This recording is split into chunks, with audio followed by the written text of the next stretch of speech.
This didn't feel like just another racing incident. This felt personal. Because what happened between Shane Van Gisbergen and Tyler Reddick at COTA wasn't just hard racing. It crossed into that gray area that NASCAR fans love to argue about. Was it aggressive? Was it dirty? Or was it just two elite drivers refusing to give an inch on one of the most technical tracks on the schedule? And the craziest part, depending on who you ask, you'll get a completely different answer. And if you're the kind of fan who lives for these moments, the controversy, the intensity, the what really happened side of NASCAR, go ahead and hit that like button and subscribe, because this is exactly the kind of story we break down every single week. Now let's set the scene. Circuit of the Americas. Road course chaos, tight braking zones, heavy elevation changes, and zero room for mistakes. This was the 2026 NASCAR Cup Series stop at COTA, and all eyes were already on Shane Van Gisbergen, SVG, the road course specialist, the guy who came into NASCAR and immediately made it clear he's not here to play nice. On the other side, Tyler Reddick, one of the most naturally gifted road racers in the Cup Series right now, driving for 23SI Racing, a guy who expects to win at tracks like this. So you've got two drivers who both believe this is their race to control that matters. Early on, both guys showed speed. Reddick was smooth, calculated, hitting his marks. SVG, aggressive, late on the brakes, attacking every corner like it's the last lap even when it wasn't. You could already feel the tension building. These two were on a collision course, and honestly, it felt inevitable. Now here's where things start to heat up. Mid-race, we begin to see them fighting for the same real estate.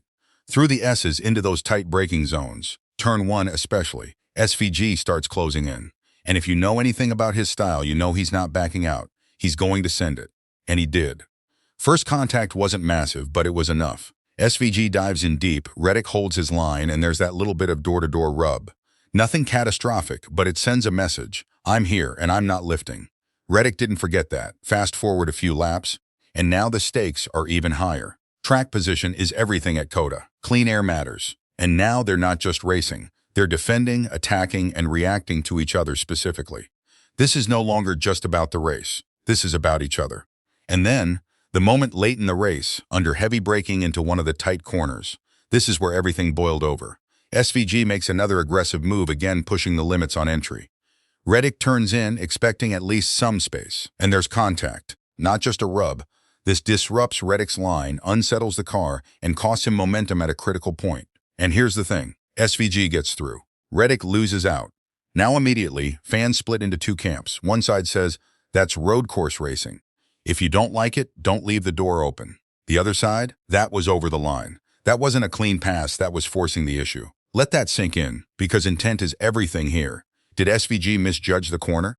Or did he know exactly what he was doing, using that aggression to move a competitor out of the way? Reddick's reaction tells you a lot. Over the radio, frustration, real frustration. Not just that was tough racing. This was the tone of a driver who felt wronged, and after the race, you could see it in his demeanor. He wasn't brushing it off. Now this is where it gets interesting. SVG, on the other hand, didn't exactly apologize in the traditional sense. His perspective? He's racing hard. He's taking opportunities. On road courses, especially ones like COTA, contact happens. That's part of the game, but NASCAR fans know this. There's a difference between racing hard and moving someone. And that's why this moment matters more than just one corner, one race, or one finish. Because now you've got a potential rivalry brewing. Reddick is not the kind of driver who forgets. He's calculated, but he's also competitive. SVG?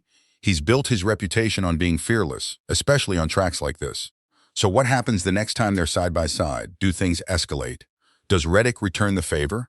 Or does this turn into one of those ongoing tensions that simmers all season long? That's the real impact here. And zooming out even further, this says something bigger about NASCAR right now.